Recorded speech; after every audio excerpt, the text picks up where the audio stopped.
I don't care about like I don't want #1 spots. It's just like, you know, 4 or 5 weeks ago, there was another guy that was not in the #1 spot according to the entire world, and then next week, 2 weeks from now, when somebody else does it, all these discussions about, like I said, #1s and classics, and I don't care. I just want to make good music, and I just want you to enjoy it. And as long as we have that relationship for the duration of this career, I'm good. Like I don't need to, like I don't, you know.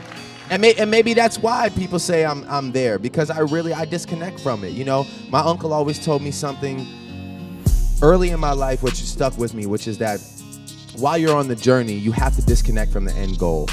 You know, because if you're just focused on some end goal, then you might get there, but it'll be hard to progress past that because you're so focused on that one destination that it's like, you know, you maybe forget everything in between, and maybe you could have done more in between.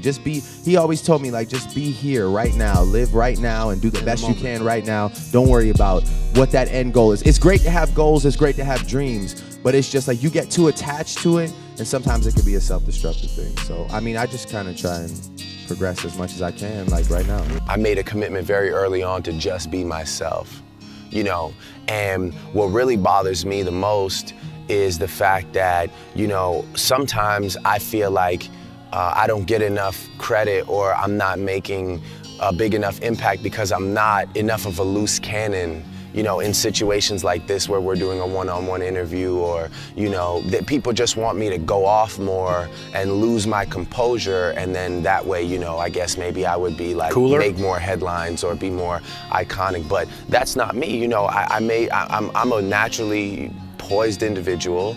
I don't want to just come out, you know, making mistakes and having to be like, oh, man. I think that for anybody, what you have to understand is like, there's a way to exist in this world that's like, we've never had it before, but like, I strongly believe in the fact that if you have a good product, for the first time ever, there's a way to like get the world to hear your product. And if it's good, you will see the results from it. You understand what I'm saying? Like, there's people that, you know, artists will drop a mixtape, and if that mixtape picks up, you know, whether it's like House of Balloons or Party Next Door, like, he'll get like, I remember seeing when House of Balloons dropped, I remember people being like, yo, I'm in the Netherlands right now listening to House of Balloons. It's like, what? Like, you know, we have such a platform to access the entire world. And my biggest thing to you, your question was, how do you, like, I guess, catch the attention?